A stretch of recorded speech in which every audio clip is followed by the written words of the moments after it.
have y'all ever noticed that when the economy starts acting up, the banks start acting funny? They start closing accounts, slashing credit card limits, closing credit card accounts. And what are they doing this for? They are doing it to mitigate their risk. Well, you should be doing that in your own finances as well. So let's talk about some of these strategies. I'm going to talk about some of the strategies that I used, things I've used in the past, and things I use today, and ways that could probably help you. So let's go.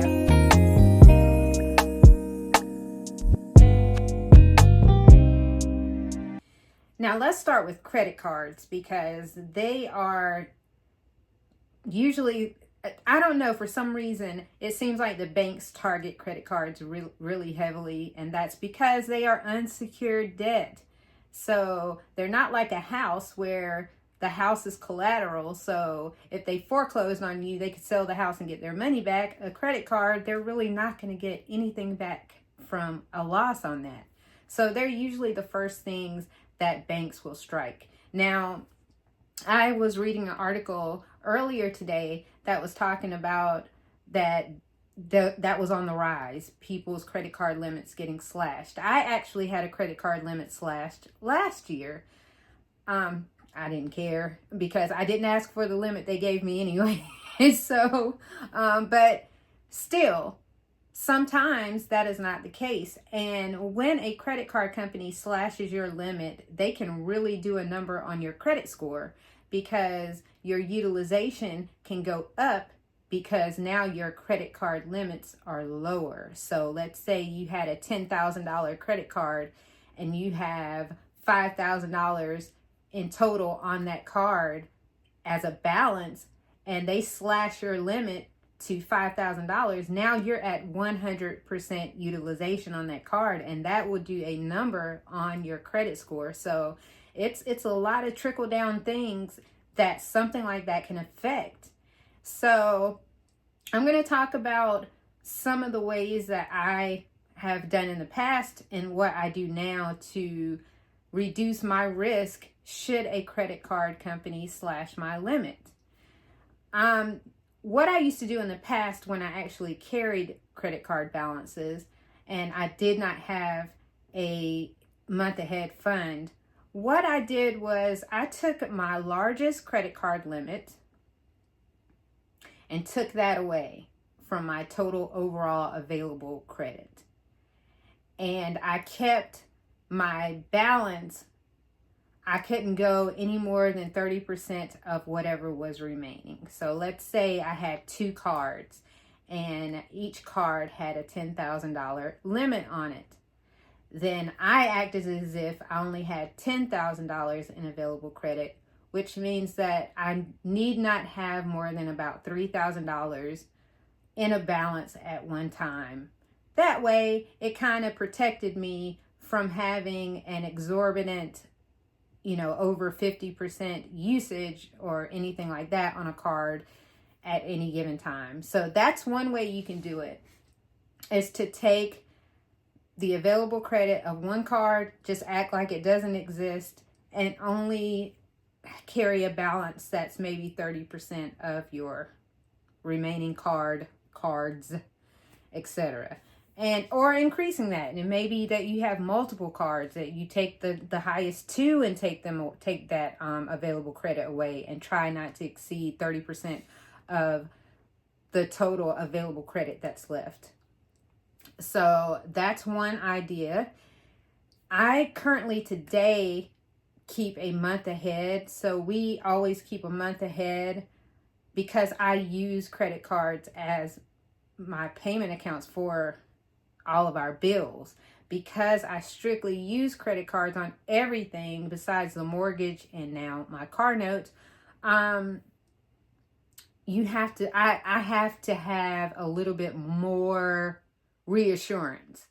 So that month ahead is also a reassurance that I can pay off the balance of that card at any given time in the month. So if I got a notification tomorrow that all my cards are closed, okay, we have the funds to cover our bills that were already charged on those cards.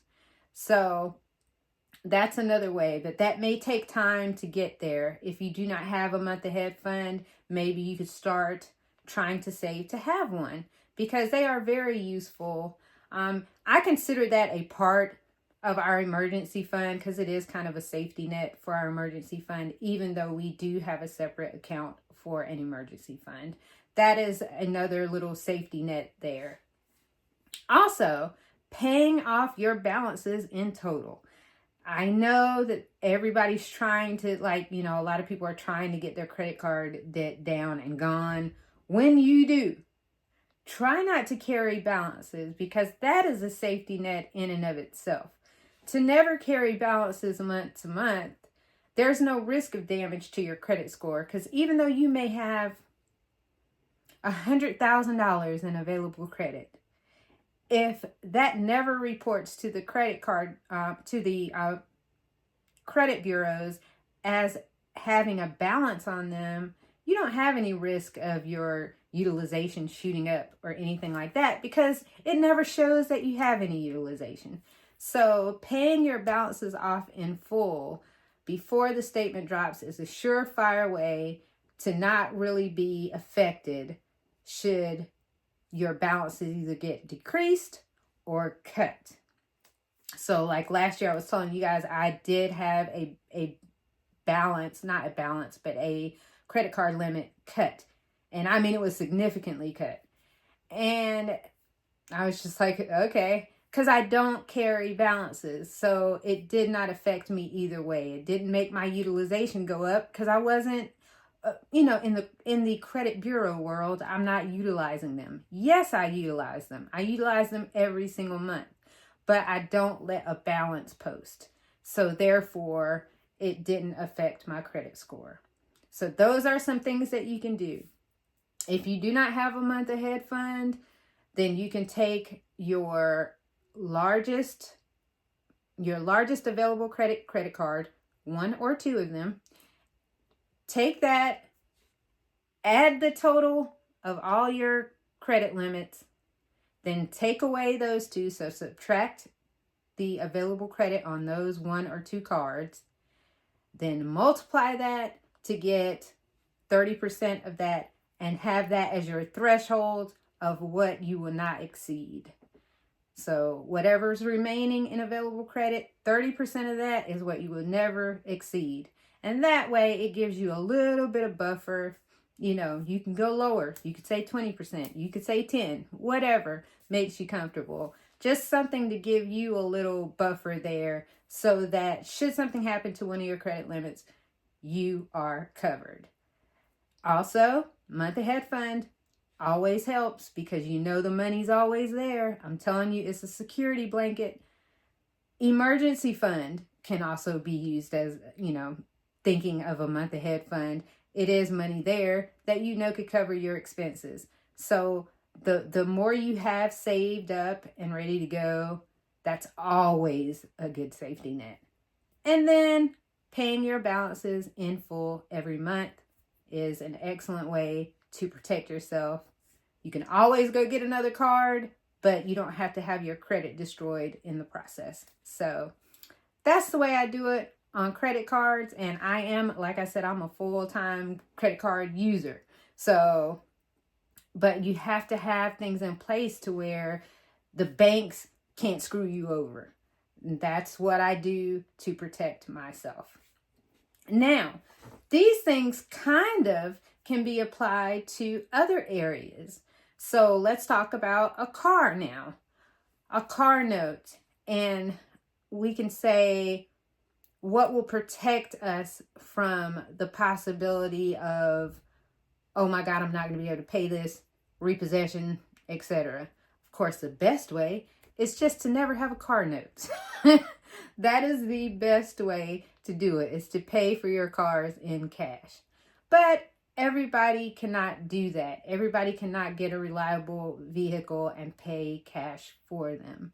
So when I initially got my first car loan, what I would do is I didn't have a month ahead fund. I didn't have the money to have that. So what I would do is pay extra. And at that time, I would let it push my car payment further and further out. Meaning it wasn't necessarily a principal only payment, but it was just extra payment toward my future car notes.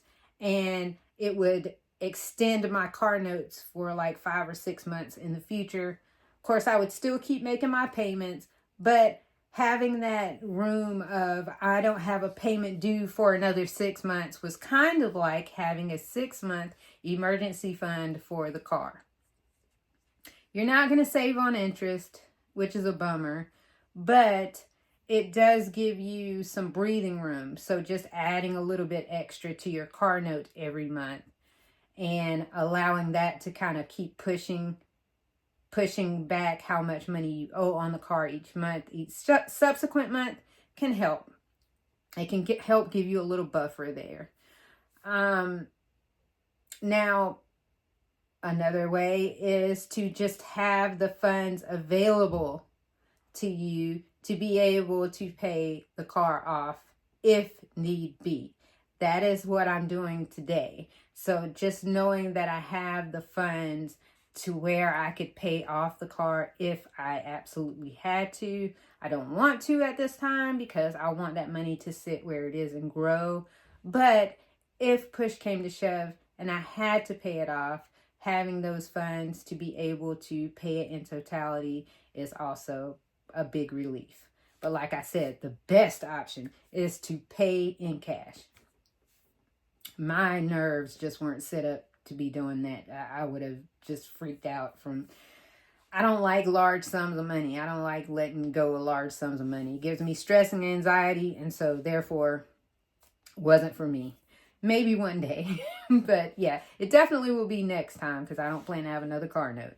But right now, no.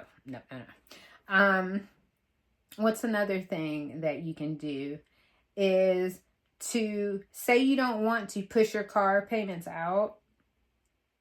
You can start having like almost an emergency fund for your car and put that money in a savings account. Like just start building a little savings account alongside your car note that would have at least 6 months of car payments in it. I'm kind of doing that now. What I did, but mine is for a lump sum payment each month. If you watched my November budget, you saw me put aside, I think it was about $2,500, something like that I put aside, that I said that I'm giving myself a jump start on the lump sum payment because I'm trying to pay the car off in 3 years. I need to do designated lump sums each year to get it knocked out. So that's another option, is having almost a car emergency fund where you have your 6 months of car notes in a little account there that you can pull from if times get hard. Or include it in your other emergency fund. Like some people don't have a separate car emergency fund and other expense emergency fund.